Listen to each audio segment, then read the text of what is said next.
आज doctors day है। देश भर में राष्ट्रीय चिकित्सक दिवस मनाया जा रहा है। ये दिन उन सभी डॉक्टरों के सम्मान और श्रद्धांजलि के रूप में मनाया जाता है जो लोगों की सेवा में अपना जीवन समर्पित कर देते हैं। आज हम बात कर रहे हैं एक ऐसे दिवंगत डॉक्टर की जिन्होंने अपना जीवन मरीजों को ठीक करने के साथ साथ उन्हें बीमारियों से घबराने की बजाय डटकर उनका मुकाबला करने हेतु प्रोत्साहित करने में लगा दिया। वैश्विक महामारी कोरोना के दौरान कोरोना वायरस के मरीजों का उपचार करते करते वे खुद पहले कोविड पॉजिटिव हो गए और आखिरी सांस तक एक कोरोना योद्धा की तरह लड़े। 3 मई 2021 दिन सोमवार की देर रात को वे कोरोना से जंग हार गए। उन्होंने डेडिकेटेड कोरोना अस्पताल में आखिरी सांस ली। मंगलवार 4 मई 2021 को उनको पुलिस लाइन के पीछे शमशान घाट में अंतिम विदाई दी गई। जिंदा दिल कोरोना योद्धा डॉक्टर रविकांत के अचानक यूं चले जाने पर आज भी उनकी पत्नी, 2 बेटियां, एक पुत्र और उनके मरीज एलएनजेपी अस्पताल का स्टाफ नम आंखों से उन्हें याद करता है। आज डॉक्टर्स डे पर जब हमने उनके परिवार के सदस्यों से मुलाकात की तो उन्होंने बताया कि डॉक्टर रविकांत एक चिकित्सक होने के साथ साथ जिंदा दिल इंसान भी थे।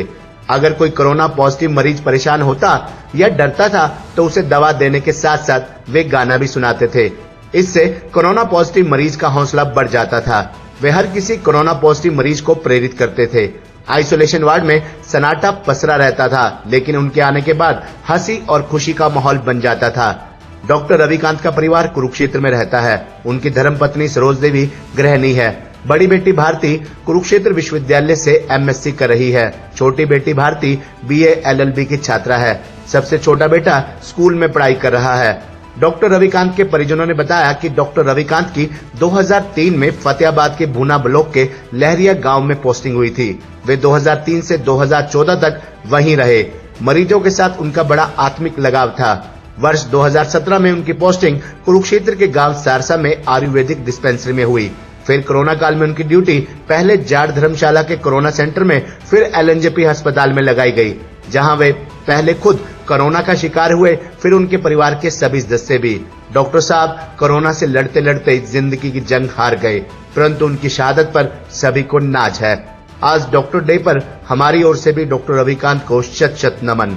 खबरनामा हरियाणा के लिए डॉक्टर राजेश वधवा की रिपोर्ट। आज देश दुनिया में डॉक्टर्स डे मनाया जा रहा है। उन तमाम डॉक्टरों को भी याद किया जा रहा है जिन्होंने कोरोना काल में एक अपनी शहादत दी, अपनी जान की परवाह न करते हुए मरीजों को भी इलाज दिया और कहीं ना कहीं वो खुद भी कोरोना का शिकार हो गए। डॉक्टर साहब ने, आपके पति ने भी, इन बच्चों के पिता ने भी एक ऐसी शहादत दी जो आज भी लोग याद करते हैं इज्जत के साथ।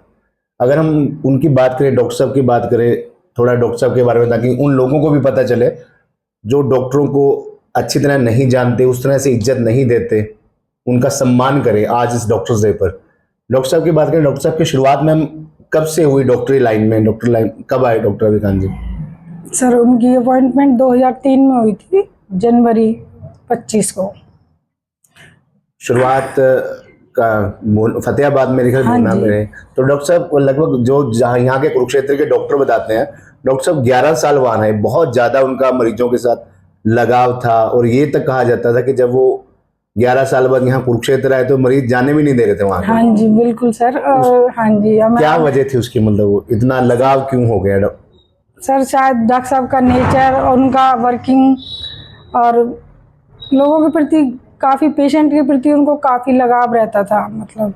और कुरुक्षेत्र में जब डॉक्टर साहब आए यहाँ पे तो कोरोना काल में वो एक बड़ा दुखद पीरियड था पूरे देश के लिए, क्योंकि पूरा देश कोरोना जैसी महामारी से त्रस्त था। तो डॉक्टर साहब ने उसने बड़ा सराहनीय काम किया, क्योंकि सारसा में पोस्टिंग थे। तो यहाँ जब आए तो वो दौर आपने बड़ा नज़दीक से देखा, क्योंकि पूरा परिवार जो है कोरोना की चपेट में आया था। अगर उसके बारे में थोड़ी हम उस बात को याद करना चाहें। सर उन्होंने कम से कम 1 साल का पीरियड था उनका, 2020 से 2021 तक, मतलब ड्यूटी करी है कोरोना के दौरान। पहले जाट धर्मशाला में की थी, फिर उनको यहाँ एलएनजेपी में ट्रांसफ़र किया गया डॉक्टर साहब को ड्यूटी के लिए। फिर डॉक्टर साहब यहाँ काफ़ी अच्छे से काम कर रहे थे अपना, और काफ़ी सेवा दे रहे थे वो अपनी। हालांकि ड्यूटी छुट्टी भी नहीं मिल रही थी उस दौरान उनको, और आइसोलेशन वार्ड में तैनात थे वो, और बड़े लगन से और बड़े शिद्दत से कर रहे थे वो अपना काम। और घर पे भी नहीं रुकते थे वो ज़्यादा, जैसे मतलब कोई फ़ोन आता था या कुछ भी तो फट से जाते थे वो अपने काम के लिए। पहले से ही पापा काफी मतलब पेशेंट के लिए काफी बिल्कुल अच्छा उनका वो रहा है अटैचमेंट। जैसे जैसे कोरोना, डॉक्टर साहब को कोरोना हुआ, कोरोना में डॉक्टर साहब के साथ मतलब हम कहें कि मतलब जान भी गंवानी पड़ी, आप सबको भी कोरोना हुआ। हाँ जी। उस कोरोना के बाद अगर हम बात करें, क्योंकि डॉक्टर साहब हमेशा जो है लोगों के दिलों में आज भी जिंदा हैं, आज भी वही उनकी इज्जत मान बरकरार है। सिविल अस्पताल के तमाम डॉक्टरों ने आज भी पूरी उसी सम्मान और इज्जत के साथ याद करते हैं। तो कहीं अगर हम बात उस आज डॉक्टर्स डे मनाया जा रहा है, जैसे तो जो उनके साथ के कुलीग थे, डॉक्टर थे या स्वास्थ्य विभाग है, उनकी तरफ से आपको सपोर्ट रहता है? हाँ जी बिल्कुल सर। हम जब भी हॉस्पिटल जाते हैं तो काफ़ी हमें सहयोग किया जाता है डॉक्टरों द्वारा और अच्छे से ट्रीट करा जाता है। अभी थोड़े दिन पहले मेरी तबीयत ख़राब हुई थी तो काफ़ी अच्छे से डॉक्टरों ने हमें वो कोऑपरेट करा था। और कोई स्वास्थ्य विभाग से, प्रशासन से या सरकार से कोई आप लोगों की कोई मांग हो, कोई ऐसी कोई ज़रूरत हो जो लगता है कि अभी पूरी होनी बाकी है डॉक्टर साहब के जाने के बाद? नहीं सर, काफ़ी पहले ही सरकार ने हमें सहयोग किया है और हमारी मदद भी की है राशि के द्वारा भी, ऐसी बात नहीं है। काफ़ी हमें सरकार से तो कोई वो नहीं है।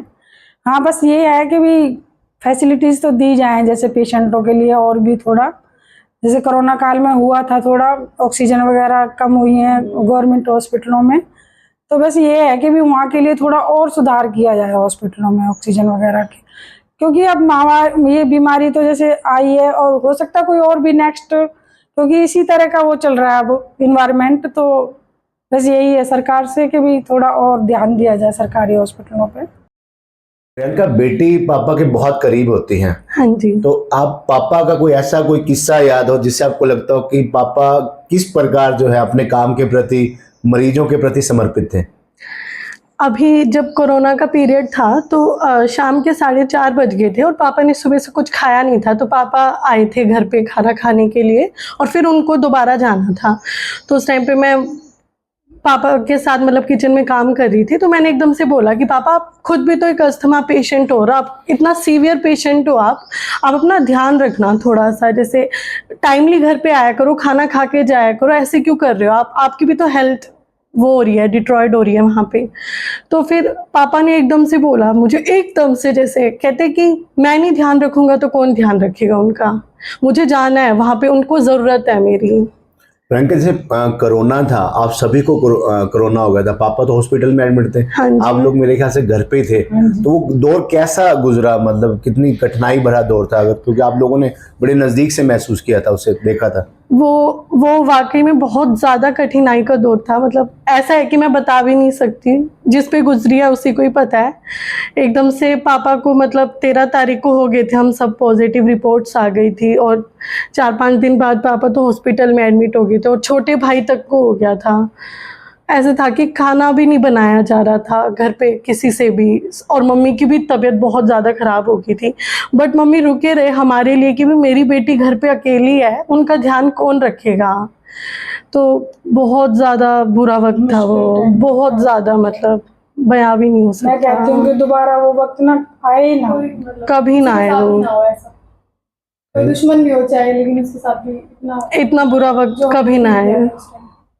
आरती, पापा डॉक्टर थे, हर डॉक्टर मरीज का बेहतर इलाज करता है, क्या पापा में कुछ ऐसी और भी विशेषताएं थी कि मरीजों को दवाई के साथ साथ किस प्रकार से मोटिवेट भी करते हो?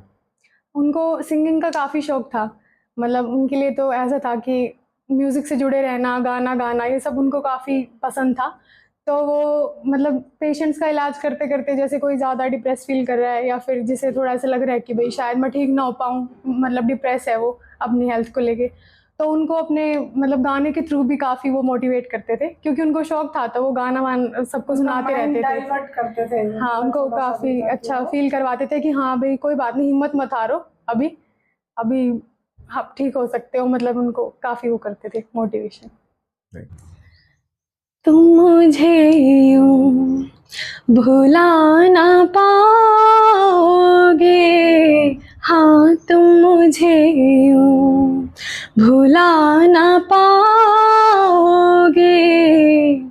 जब कभी भी सुनोगे गीत मेरे संग संग तुम भी गुनगुनाओगे, हाँ तुम मुझे यूं भुला ना पाओगे, ओ तुम मुझे यूं।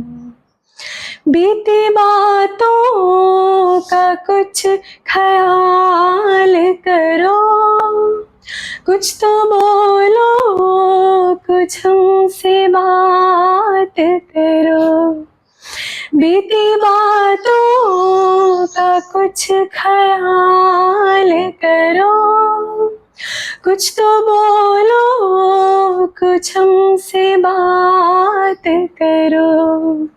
कौन तड़पा तुम्हारी राहों में, जब ये सोचोगे जान जाओगे, हाँ तुम मुझे भुला ना पाओगे, ओ तुम मुझे।